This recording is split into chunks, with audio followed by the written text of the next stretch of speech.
Bismillah, alhamdulillah, salatu wassalamu ala rasulillah wa ala alihi wa sahbihi wa man walah. Amma ba'd, salamu alaikum wa rahmatullahi wa barakatuh. Bu dәрестә инде Йосыф хәзрәт килә алмады, һәм шуңа күрә аның урынына алмашка инде мине керергә чакырды. Һәм шуңа күрә безнең бүгенге дәресебез хәзрәтнең даими рәвештә бара торган дәресенә бәйле булмаячак, безнең отдельная тема булачак. Һәм инде бүгенге шушы дәресебездә мин инде Пәйгамбәребезнең саллаллаху алейхи ва саллям бер хадисе хакында сөйләп үтәсем килде. Һәм Пәйгамбәребез Мөхәммәд саллаллаху алейхи ва саллям үзенең бер хадисендә әйтә: "Иннас-саида ламан джуннибал фитан." Дөрестлектә бәхетле кеше, кем ул бәхетле? Ул ди фитнәләрдән имин булган кеше, дип әйтә Пәйгамбәребез Мөхәммәд саллаллаху алейхи ва саллям. Һәм шуңа күрә Пәйгамбәребез инде бәхетле кем ул дигәч, бәхетле ничек булалар, һәм гомумән бәхет сүзен инде әйтеп, ул безне кызыксындыра. Һәм гомумән, әгәр дә без кешеләргә карасак, мөселманына да, мөселман булмагансына да, элек яшәгәннәргә дә, хәзерге заманда яшәгәннәренә дә карасак, һәммәсе дә тормышы буйларына нәрсә эзлиләр? Бәхет эзлиләр. Ничек иттереп бәхетле булырга, ничек иттереп инде авырлыксыз, күңел тынычлыгы белән инде рәхәтләнеп яшәргә, менә шул әйберне максат итеп куялар. Ләкин тормышыбызда төрле вакытлар була, төрле вакыт ниләр була, әйме?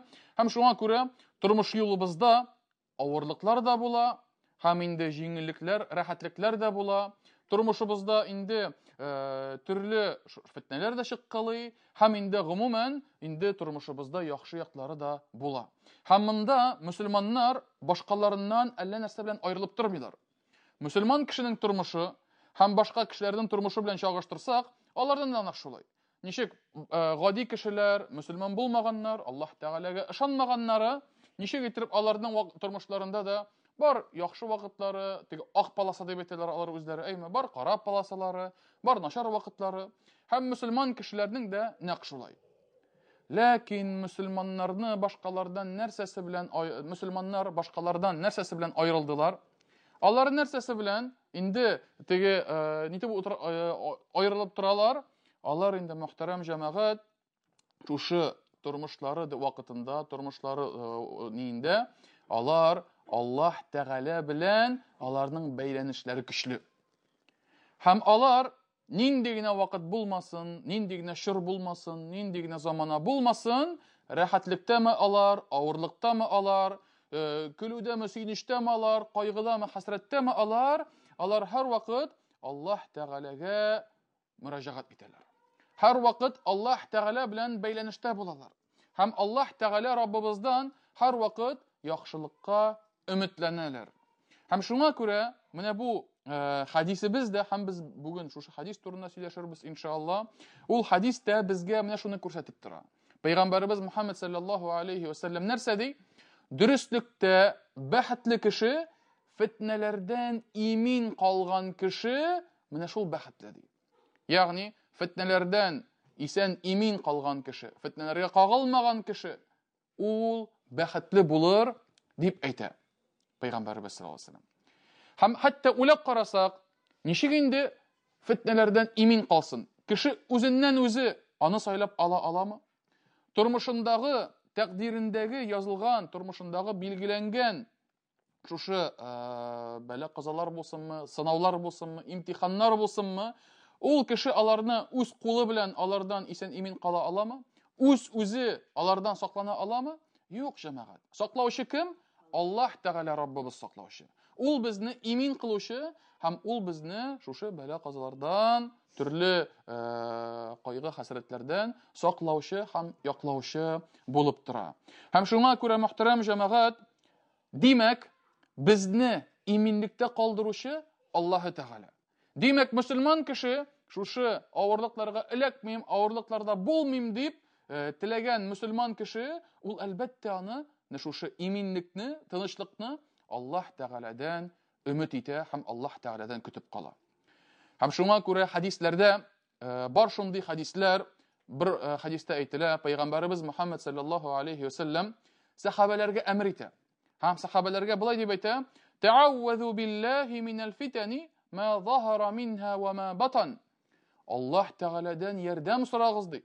Аллаһ Тәгаләдә бер сыйыныч сорагыз дип әйтә. Аллаһ Тәгаләгә сыгыныгыз ди. Нәрсәдән? Фитнәләрдән.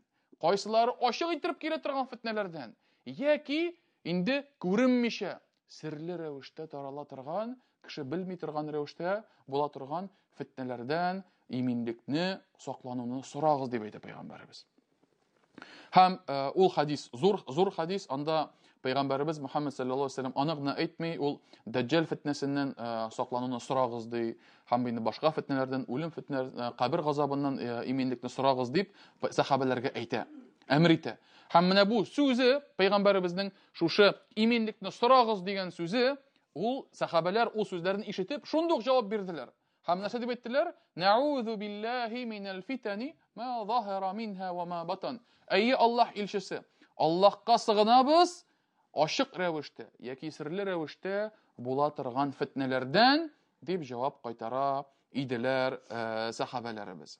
Һәм шуңа күрә мөхтәрәм җәмәгать, менә хәтта менә бу хадистә, әлегә укыган хадистә Пәйгамбәребез саллаллаху алейхи ва саллям әмр итте. Сахабаларга әйтте: "Әйме, иминлек сорагыз ди, Аллаһ Тәгаләгә сыгыныгыз ди." Һәм инде сахабалар шундук: "Эй Аллаһ илчесе, хакны әйттең, һәм Аллаһ Тәгаләгә сыгынабыз, аннан ярдәм көтәбез, безне иминлектә калдырса иде, фитнәләргә төшермәсә иде", дип сахабалар шундук буйсындылар. Ләкин хадистә искә алынган әйбер, мөхтәрәм җәмәгать, ул да безгә бер искәртүче бер мөһим нокта булып тора. Ул да булса, фитнәләр төрле була. Кешегә килә торган бәла-казалар, сынаулар, алар төрле була.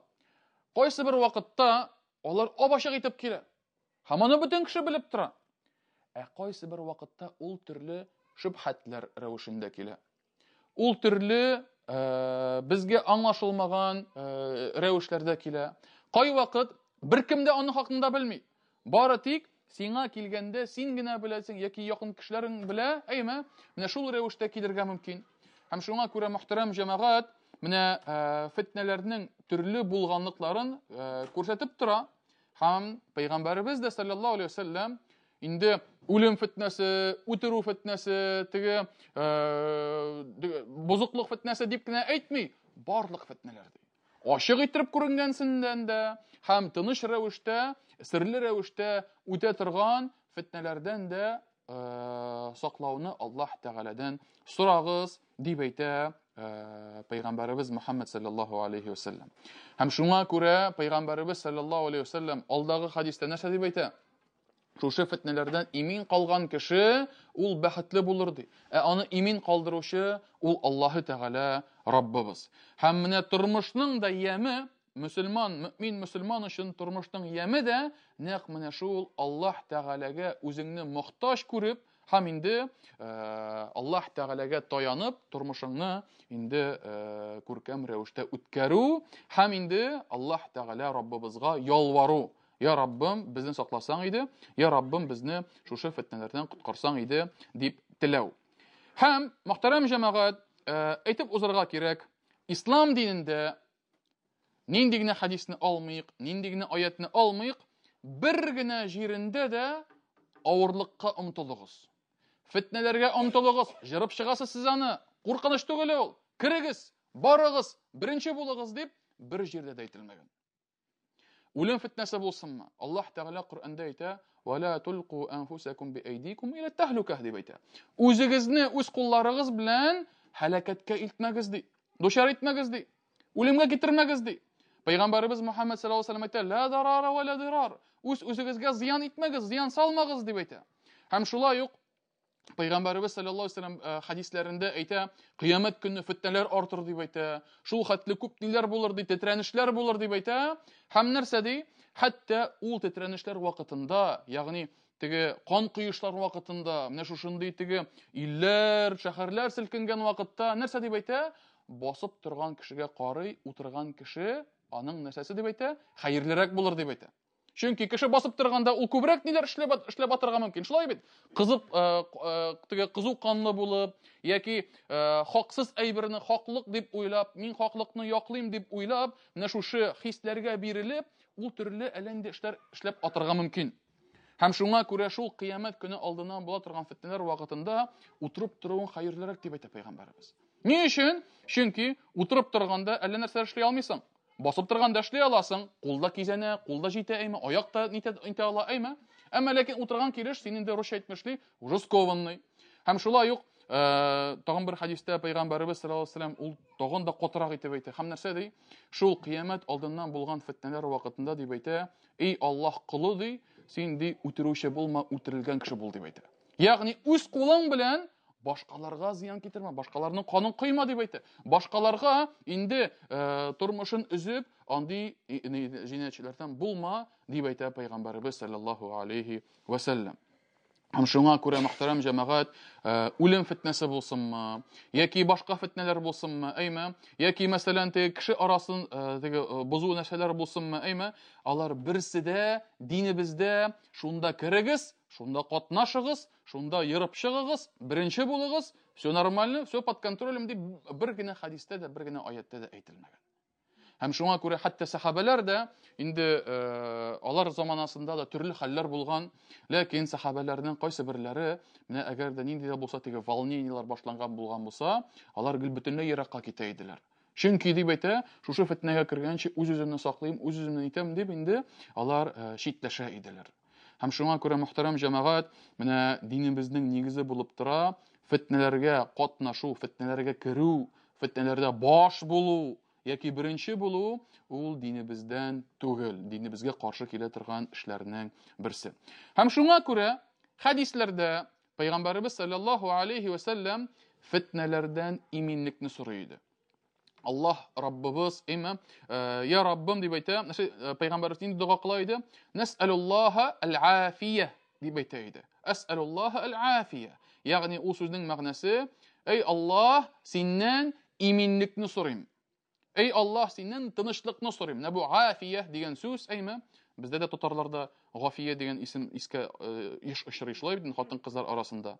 Ул исемнең мәгънәсе һәм ул чынлап та бик күркәм исем һәм бик тирән мәгънәле исем. Тынычлык, иминлек, гаилә тынычлыгы, күңел тынычлыгы, иминлек, әйме, фитнәләрдән саф булу, фитнәләрдән имин булу, менә шул җәмәгать ал-афия дигән сүзнең тәрҗемәсе булып тора. Һәм шуңа күрә бәхетле кеше ул иминлектә булган кеше. Бәхетле кеше ул күңеле тынычлык булган кеше. Бәхетле кеше дөньясы имин булган һәм фитнәләрдән арык булган кеше, шул мөхтәрәм җәмәгать, бәхетле булып санала. Һәм әлбәттә, бу хадис фитнәләрдән имин булган кеше бәхетле булыр, дөрестлектә фитнәләрдән имин булган кеше бәхетле булыр дигән хадис, ул әлбәттә һәммәбездә дә кызыксыну уятырга тиеш. Беренчедән, бәхетле булыр өчен мин үзем нәрсә эшләргә тиеш. Икенчедән, бәхетле булсын өчен, әйме, мин тирә-ягымдагы кешеләргә нәрсә эшләргә тиеш.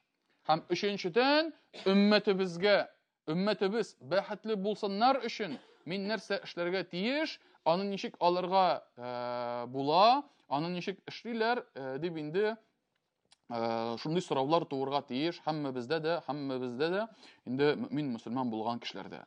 Һәм бигрәк тә менә шушы теге кешеләргә яхшылык китерү, кешеләрне дә бәхетле итү, кешеләрне сөендерү, ул безнең халыкта да бар ул.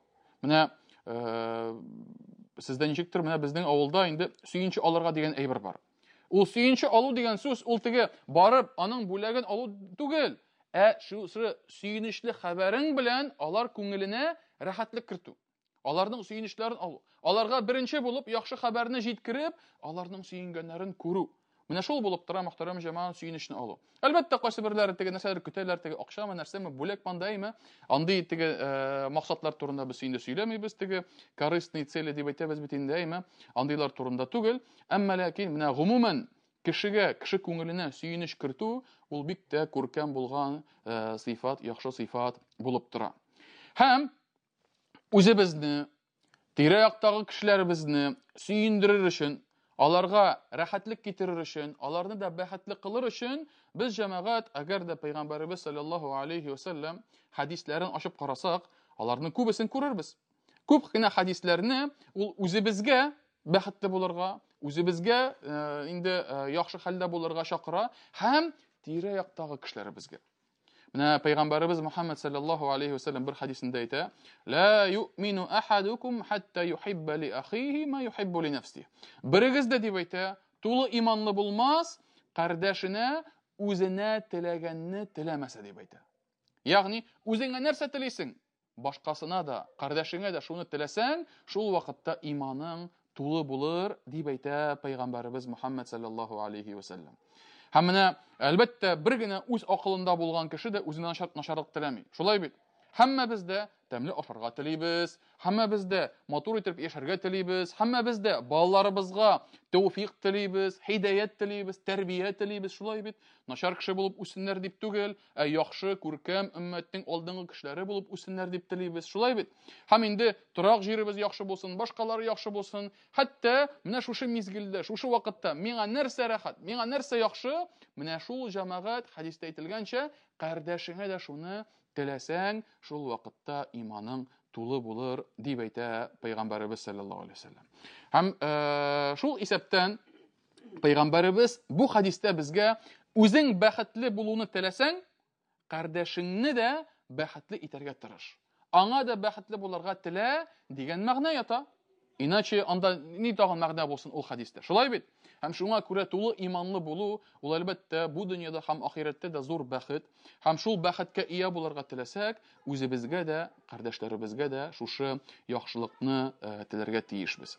Икенче бер хадис, Пәйгамбәребез Мөхәммәд саллаллаһу алейхи ва саллям шулай ук булай дип әйтә: "Ад-дину насиха." Ад-дину ан-насиха. Ягъни шын дин күренеше ул нәрсә дип әйтә? Ул бер-береңә карата ихласлылык. Искренность. Әйме? Һәм кардәшеңә нинди дә булса, кардәшең синнән сораса берәр нәрсә, мәсәлән, әйме, синнән инде нинди дә булса бер ярдәм көтсә, хәтта синнән нинди дә булса бер киңәш көтсә, ул аңа җавап биргәндә синең ихласлы булуың зарури. Һәм мисал өчен, берәү килә синең яныңа, кардәшең, мусульман дустың, әйме? Һәм нәрсә ди? Менә ди, син шундый кешене беләсеңме? Беләм. Акча сорарга килде бит әле бурычка. Ниндирәк кеше микән? Ничек уйлыйсың? Әйме? Менә сораган суммасы да кичкенә түгел. Мисал өчен, бер 50 мең сорады ди, мәсәлән. Кайтарып бирер микән? 2 айга дип сорый. Югалмас микән? Инде акчам юк, фәлән түгән дип инде, нитеп йөрмәс микән? Дип, ул сиңа киңәш сорап килгәндә, әйме, синең шул вакытта ихласлы рәвештә ул кеше соралган кеше хакында бүтән белгәнеңне әйтү синең өстендәге булган бурычың. Әгәр дә беләсең икән, то что ул яхшы кардәш, намаз укый, уразаларын тота, ләкин кулына акча кирдеме, үзгәрде дә куйды. Сүзендә тормый, акчасын кайтармый, ниләреннән, теге бурычка бирүчләрдән качып йөри, әйме? В общем, ненадежный кеше. Әгәр дә шундый икәнлеген беләсең икән, шушы сиңа сорап килгән, киңәш сораган кардәшеңә буларны әйтү, ул җәмәгать өстебездәге бурычыбыз, ваҗиб булып тора. Һәм шулай ук андый мәсьәләләр күп тормышыбызда. Акча мәсьәләсе булсынмы, сату алу булсынмы, мәсәлән, әйме, яки ышанычлылык мәсьәләсе булсынмы. Хәтта өйләнергә яки кияүгә барганда, мәсәлән, әйме, безгә сорап киңәш сорыйлар икән, мәсәлән, әйме, шул кеше хакында бүтән белгәнебезне чыгарып салу, ул җәмәгать өстебездәге бурычыбыз. Һәм анда бер гайбәт тә юк. Хәтта моны галимнәр булай дип әйтәләр, ан-насиха ваҗиба дип әйтәләр. Ягъни ваҗиб булган насихат дип әйтәләр. Обязательный булган насихат дип әйтәләр галимнәребез. Һәм шуңа күрә шул вакытта шул кемнәр турында сорадылар, шул кеше турында бүтән белгән яхшысын да, яманын да сораган кешегә әйтү, ул җәмәгать тиешле булып тора. Ни өчен? Синнән сораган кеше ул да морадына ирешсен дип. Ул да теләгәненә килсен һәм бәхетле булсын. Кем генә теләми безнең, мәсәлән, балаларыбызның, якыннарыбызның матур итеп гаилә курып яшәүләрен. Кем генә теләми үзебезнең һәм якыннарыбызның, танышларыбызның, дусларыбызның акчасы имин калуын, югалмавын, бетмәвен. Шулай бит. Кем генә теләми үзебезгә һәм башкаларыбызга нинди дә булса сату алу эшләгәндә эшебез барсын, дәвам итсен дигән, әйме? Бөтенебез дә тели. Һәм шуңа күрә менә шушы хадисләр безгә, үзебезгә һәм башкаларга да, башка кардәшләребезгә, мөселманнарга бәхетле булуны теләү һәм шул бәхетле булуда ярдәм итү тиешлелеген күрсәтеп тора, мөхтәрәм җәмәгать. Һәм инде галимнәр менә шушы бәхетле булу нәрсәгә нигезләнә? Бәхетле булу нәрсәгә әйләнеп кайта икәнлеген тикшергәннән соң берничә кагыйдә чыгардылар. Берничә әйбер чыгардылар, һәм инде кагыйдәләр, нормалар дип әйтелә инде, әйме? Әгәр дә кеше менә шул кагыйдәләргә, шул нормаларга әгәр дә нигезләнсә һәм аларны тормышында кулланса, иншааллах, Аллаһ Раббыбыз рәхимле һәм шәфкатьле, ул кеше бәхетле булыр. Һәм шул кагыйдәләрнең беренчесе, ул да булса, мөхтәрәм җәмәгать, фетнәләрдән имин булыйм дип теләсәң, әйме? Ул җәмәгать тәкъвалы булырга тиешсең. Тәкъвалык. Тәкъвалык, әйме? Һәм кешенең гомумән тәкъвалы булуы.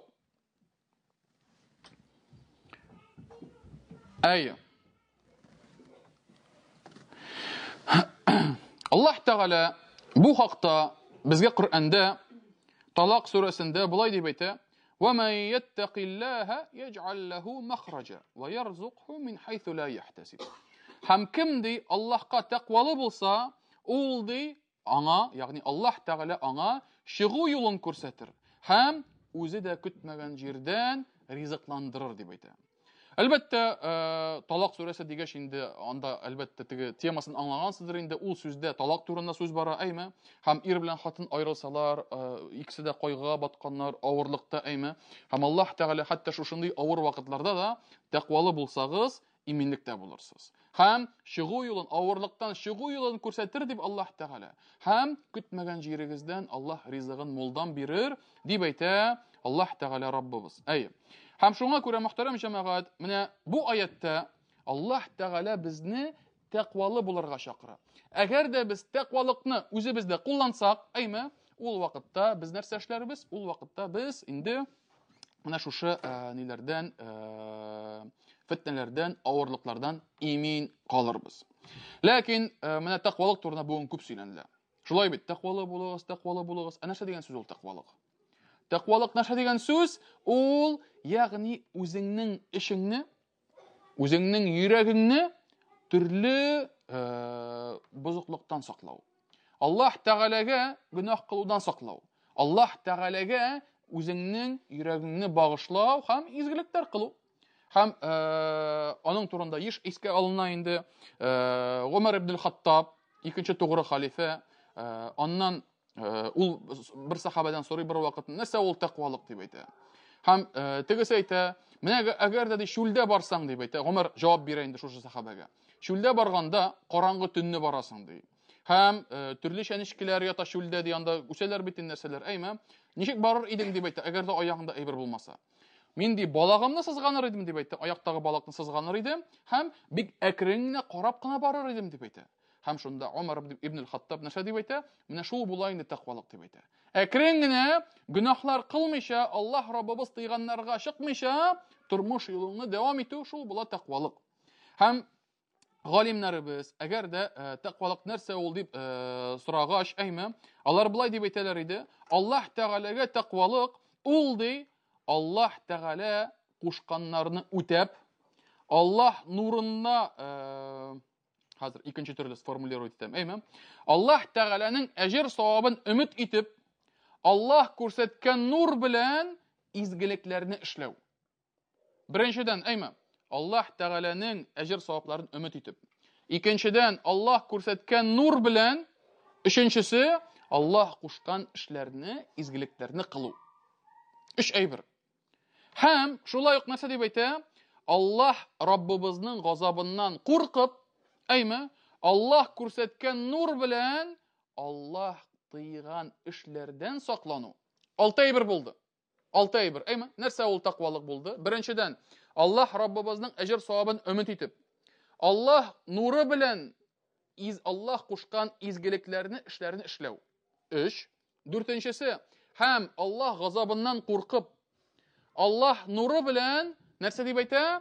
Аллаһ тыйганнардан саклану дип әйтә. Ушбу галим, бу табигин инде, моның исеме, әгәр дә инде ни булса, Талиq ибн Хабиб. Талиq ибн Хабиб исемле табигин, сахабаларның укучысы. 6 әйбер. Менә шул була тәкъвалык ди. Менә бу җәмәгать 6 әйберсе үзенә 3 әйберне эшкә алган. 3 әйбер. Беренчедән, нәрсә кирәк? Ният кирәк. Әгәр дә тәкъвалы булыйм дисәң, Аллаһ Раббыбызның ризалыгын өмет итеп ниятең булырга тиеш. Һәм ихласлы ният, нәрсә ул ихласлы ният? Аллаһ Тәгаләнең изгелегенә өмет салу, өмет итү. Кешегә башка бер әйбер дә кирәк түгел, Аллаһ Раббыбызның әҗр савабы кирәк. Кешегә бүтән башка бер әйбер дә кирәк түгел, Аллаһ Тәгаләнең газабыннан имин кылу кирәк. Шуңа күрә беренчесе булды ният. Икенчесе, мөхтәрәм җәмәгать, гамәлеңнең муафиq булуы. Ягъни гамәлең динебезгә каршы килмәүе. Уйлап чыгарылган, әллә нинди теге ырым-шырымнар түгел, ачык нигезләрдә, ачык итеп Аллаһ Раббыбызның китабында, Пәйгамбәребезнең саллаллаһу алейһи ва саллям сүзләрендә, хадисләрендә, сөннәтендә һәм галимнәребез кушканча гамәлләр кылу. Менә шул бездән таләп ителә. 3 әйбер. Һәм шуңа күрә Аллаһ Раббыбызның әҗр савабын өмет итеп, ул булды изге ният, ихласлы ният. Аллаһ нуры белән бару, нәрсә булды ул? Ул эшеңнең, гамәлеңнең динебезнең нигезләренә каршы килмәве. Динебез юлы белән бару. Әллә кем, әллә нәрсә уйлап чыгарган әйбер буенча түгел. Динебезнең асылында күрсәтелгән, юлланган тугрылык белән бару. Һәм өченчесе, мөхтәрәм җәмәгать, ул шушы изгелекне кылу. Изгелек кылмыйча тәкъвалы булып булмый. Теге теләп кенә утырып, сүзләрдә генә обещать итеп, ләкин гамәлдә күренмәсә, ул тәкъвалыкка китерми. Һәм шулай ук гөнаһлардан сакланганда да, әйме, Аллаһ газабыннан куркып, шушы тәкъвалыкка китерә, әйме. Һәм Аллаһ Раббыбыз күрсәткән юл белән генә гөнаһлардан саклану, әйме. Һәм өченчесе инде Аллаһ Раббыбыз тыйган эшләрдән үзеңне саклау, үзеңне саклау. Менә шул булды 6 бездән таләп ителә торган әйбер. Һәм алар шушы 6-сы 3 әйбергә нигезләнгән.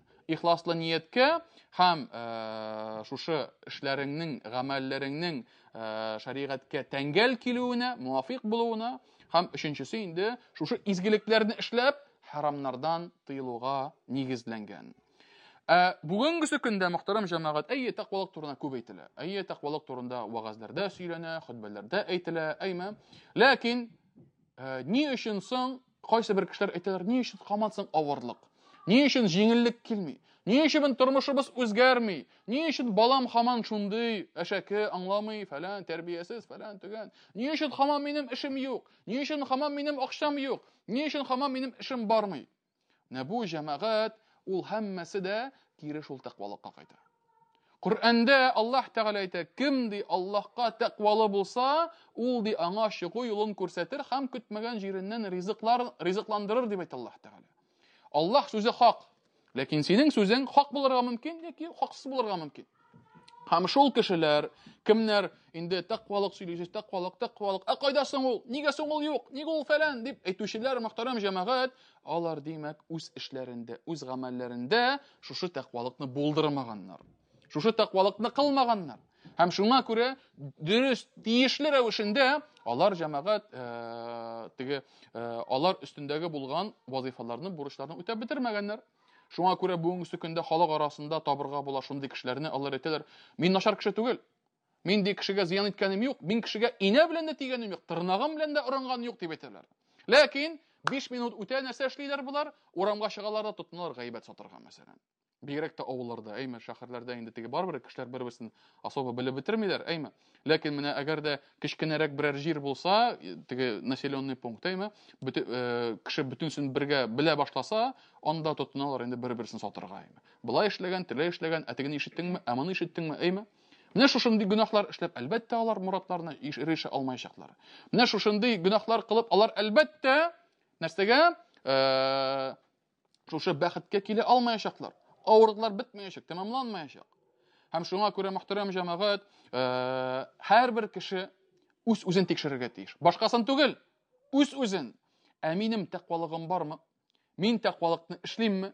Мин тәкъвалык сәбәпле бәхетле була алдыммы яки һаман юкмы әле? Аллаһ сүзләре хак. Аллаһ Раббыбыз инде куйган вәгъдәсен ул бер кашанда үтәми калмый. Үти.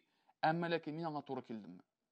Һәм шуңа күрә мөхтәрәм җәмәгать, Пәйгамбәрбез Мөхәммәд саллаллаһу алейһи ва саллям тәкъвалык турында сөйләгәндә, булай дип әйтте: "Ат-тақва ха хуна, ат-тақва ха хуна, ат-тақва ха хуна" дип 3 тапкыр күкрәгенә суга. Менә монда тәкъвалык дип әйтә.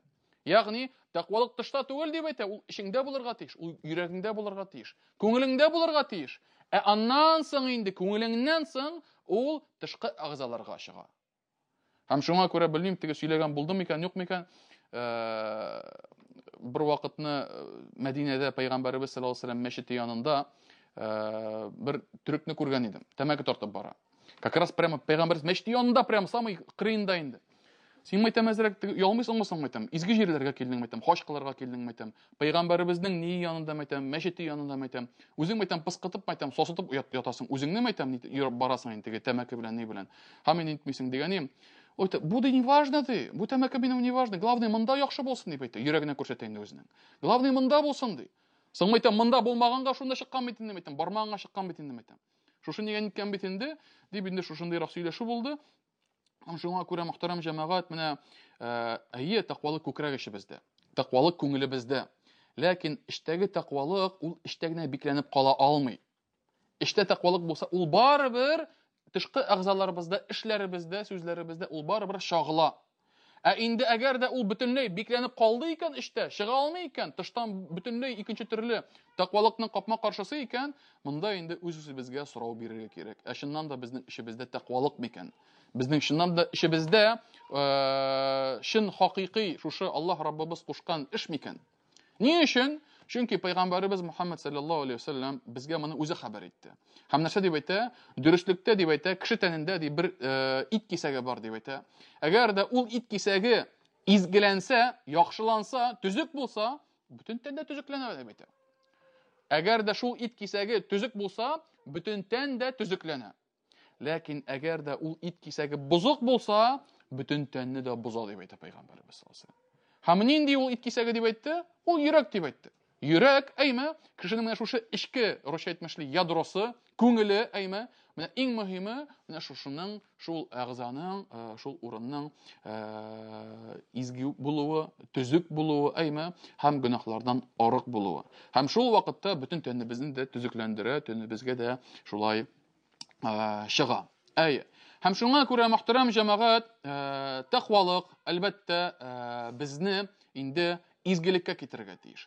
Изгелек эшләүгә, хәерле гамәлләр эшләүгә һәм үз чиратында бу безне бәхеткә китерәчәк һәм бәхетле итәчәк. Әйе. Һәм бер вакытны бер хадистә әйтелә, Пәйгамбәрбез Мөхәммәд саллаллаһу алейһи ва саллям әйтте: "Субханаллаһ, маза анзалаллаһу минал хазаини ва маза унзила минал фитани, ман юқиду савахибал худжурати юриду азваджаху ликай юсаллина." Аллаһ Раббыбыз әйтте, Пәйгамбәрбез Мөхәммәд саллаллаһу алейһи ва саллям әйтте: "Эй Аллаһ Раббыбыз барлык кимчелекләрдән дә пактыр" дип әйтә. Һәм ул дип әйтә, фитнәләрне төшереп тә дип әйтә, фитнәләрдән бар булдырып та дип әйтә, ул ди кешеләрне нәрсәгә чакыра дип әйтә? Кешеләрнең намазда булуларын һәм кешеләрнең намазга килүләрен тели дип әйтелә хадистә. Әйе. Һәм шуңа күрә мөхтәрәм җәмәгать, фитнәләрне сүндерү, шушы авырлыкларны бетерү, ул нәрсәгә мохтаҗ? Ул безнең намазда булуыбызга мохтаҗ. Намазга килүебезгә, изгелек эшләүебезгә мохтаҗ дип әйтелә инде хадистә. Һәм шулай ук Пәйгамбәрбез Мөхәммәд саллаллаһу алейһи ва саллям тагын бер хадисендә безгә ничек итеп тәкъвалыкка килергә була. Һәм ничек итеп инде шушы авырлыклардан арынырга була дип Пәйгамбәрбез саллаллаһу алейһи ва саллям күрсәтә. Һәм әйтте: "Ихфазиллаһа яхфазк." Аллаһ Раббыбызны сакла, ул да сине саклар ди. Ихфазиллаһа таҗидһу туҗахак. Һәм инде Аллаһ Раббыбызны, Аллаһны сакла, һәм аны алдыңда күрерсең дип әйтә. Ва идә саалта фасъалиллаһ ва идә стаъанта фастаин биллаһ. Һәм әгәр дә сорый калсаң, Аллаһтан гына сора дип әйтә Пәйгамбәрбез. Һәм әгәр дә ярдәм сорасаң дип әйтә, ярдәмгә мохтаҗ булсаң, Аллаһтан гына ярдәмне сора дип әйтә. Һәм вa'лам анна al-ummata law ijtama'at ala an yanfa'uka bi shay lam yanfa'uka illa bi shay qad katabahu Allahu lak. Һәм бел дип әйтә, әгәр дә бөтен өммәт, бөтен кешеләр дип әйтә, сиңа бөтенесе дә файда китерер өчен җыелсалар дип әйтә, алар ди Аллаһ билгеләп куйган, тәкъдиреңдә язып куйган эштән күбрәк алар сиңа файда китерә алмаслар дип әйтә. Һәм шулай ук икенче хадис дәвам итә Пәйгамбәрбез саллаллаһу алейһи ва саллям, һәм бел дип әйтә, әгәр дә бөтен кешеләр дип әйтә, сиңа зыян китерер өчен җыелсалар ди, алар ди Аллаһ сиңа тәкъдиреңдә билгеләнгән эштән дә күбрәк сиңа зыян сала алмаслар дип әйтә Пәйгамбәрбез Мөхәммәд саллаллаһу алейһи ва саллям. Руфи'атил aqlamu ва jaffатис suhuf. Дөреслектә каләмнәр инде күтәрелде һәм битләр кипте дип әйтә Пәйгамбәрбез саллаллаһу алейһи ва саллям. Һәм менә бу хадистә дә Пәйгамбәрбез саллаллаһу алейһи ва саллям нәрсә дип әйтә? Аллаһны сакла, ул да сине саклар ди. Ягъни ничек Аллаһ Тәгаләне саклап була? Аллаһ Раббыбыз саклауга мохтаҗмыни? Юк, җәмәгать. Ләкин моның мәгънәсе Аллаһ Раббыбызны ничек сакла? Аллаһ Раббыбыз кушкан изгелекләрне эшләп, әгәр дә Аллаһ Раббыбызның ризалыгына ирешсәң, ул сине саклар. Аңладыгызмы? Димәк, Аллаһ Раббыбызны фарызларны эшләп, без җәмәгать аңа якыная алабыз. Аңа инде аның саклауына ия була алабыз. Әйме? Һәм шулай ук нәфилләре, фарызлар гына түгел, нәфил гамәлләре дә, теге обязательный булмаган эшләре дә, алар да җәмәгать менә шушы нигә Аллаһ Раббыбыз саклауына китерә. Һәм шулай ук Аллаһ илчесе булай ди, сорасаң дип әйтә, Аллаһтан сора дип әйтә. Һәм менә бу җәмәгать әлбәттә башкалардан сорарга ярамый дигән сүз түгел. Әйме? Инде иреңнән булсынмы, хатыныңнан булсынмы, балалардан булсынмы, яки туганнарыннан сорарга ярамый дигән сүз түгел әлбәттә. Ләкин нинди генә кытлык кичерсәң дә, нинди генә авырлыкка юлыксаң да, иң беренче итеп Аллаһ Раббыбызга омтылып дуа кыл. Аңа омтыл. Кулларыңны аның өчен күтәр. Бездә наоборот капма каршысы була, әйме? Берәр авырлык була калса, без бөтен туганнарыбызны йөреп чыгабыз, бөтен якыннарыбызны йөреп чыгабыз, әйме? Инде тегене моңа бәреләбез, тегене сугылабыз, фәлән эшкә керәбез, әйме? Моңа гариза язабыз. Ахыр чиктә берсе ярам итмәгәннән соң гына без кулларыбызны күтәреп, я Раббым, җиңеллек бирсәң иде, я Раббым, бу шишелешеңне насыйп итсәң иде дип, шул вакытта гына без дуа кыла башлыйбыз, мөхтәрәм җәмәгать. Һәм шуңа күрә бу әлбәттә алай эшләргә ярамый. Иң беренче итеп Аллаһ Раббыбызга омтылып дуа кылабыз. Аннан соң инде эшебез шишелсен дип сәбәпләрен дә үти башлыйбыз. Әйе. Һәм алга таба әйе. Икенче кагыйдәсе ул да булса, икенче фитнәләрдән саклаучы һәм фитнәләрдән арындыручы кагыйдә Аллаһ Раббыбыз китабына һәм Пәйгамбәрбез саллаллаһу алейһи ва саллям сөннәтенә ябышу. Аллаһ Тәгалә Гыймран сүрәсендә булай дип әйтә: "Ва ман я'тасим биллаһи фaqad һудия иля сиратин мустaqим." Һәм кем дип әйтә? Аллаһта дип әйтә, үзенә саклау эзләсә дип әйтә. Һәм берексә, һәм Аллаһ Тәгалә нык итеп Аллаһ Раббыбызга инде ялварса, һәм инде берексә, ул дип әйтә, туры юлга чыгарылыр дип әйтә. Туры юлга алып барылыр дип әйтә Аллаһ Тәгалә Раббыбыз. Әйе. Һәм шулай ук тагын бер аятта, 103-нче аятта, Әл-Имран сүрәсенең 103-нче аятында Аллаһ Тәгалә әйтте: "Вa'тасиму бихаблиллаһи җами'ан ва ла тафаррaqu." Һәм ди Аллаһ Раббыбызның шушы бауына дип әйтелә инде ул, әйме, верф дип әйтелә инде ул, әйме, бауына бөтенегездә ныклап ябышыгыз дип әйтә һәм үзара бүленмәгез, телгәләнмәгез дип әйтә Аллаһ Тәгалә Раббыбыз. Димәк, ничек Аллаһ Тәгалә ябышып була? Ничек Аллаһ Тәгаләгә бирегеп була? Ул җәмәгать әлбәттә аның китабы аша. Аның китабы аша, әгәр аның китабына без ныклап ябышсак, һәм аның китабы кушканча тырышсак, яшәргә тырышсак, гамәлләр кылырга тырышсак, ул вакытта мөхтәрәм җәмәгать, нәрсә булыр? Ул вакытта инде фитнәләрдән имин булырбыз. Бу булды беренчесе. Икенчесе, мөхтәрәм җәмәгать, шулай ук Пәйгамбәребезнең сөннәтенә ябышу. Һәм Пәйгамбәребез моны үзе ачык итеп безгә әйтте. Һәм нәрсә дип әйтә бер хадисендә: "Иннаху ман я'иш минкум бa'ди фасайра ихтилафан каthira." Миннән соң яшәгәннәрегез дип әйтә. Миннән соң килгән бик күп фитнәләр күрерләр дип әйтә. бик күп таркаулыклар күрерләр дип әйтә. Һәм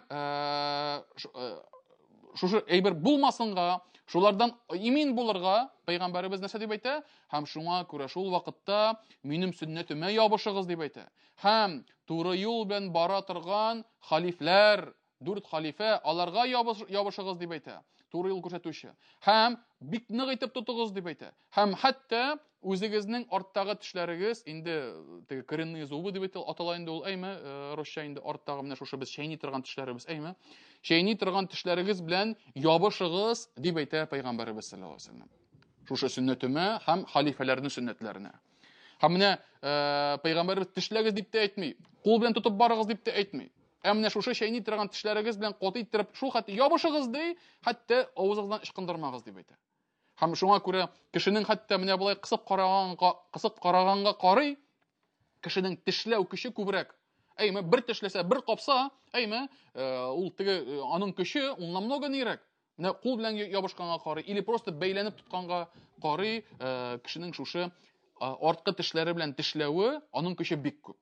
Һәм шул белән, шул чагыштыру белән Пәйгамбәребез саллаллаһу алейһи ва саллям безне фетнәләрдән имин булырга теләсәгез, менә шушы сөннәтемә ябышыгыз дип әйтә Пәйгамбәребез Мөхәммәд саллаллаһу алейһи ва саллям. Һәм ул чынлап та шулай, әгәр дә нине ачып карасак, тарихны ачып карасак, шушы тугры халифәләр вафат булганнан соң, хәтта тугры халифәләр вакытында инде төрле ниләр башланды, фетнәләр булды, кан кыешлар булды, һәм инде ул һаман да дәвам итә, һәм көннән көн тагын да авырлаша, һәм гомумән кыямәт көненә хәтле шулай дәвам ителер дип әйтелә инде галимнәребез китапларында. Һәм инде шушы урынга хәтле туктарбыз, шушы урынга хәтле итербез. Аны тагын берничә ни калган иде, кагыйдә калган иде.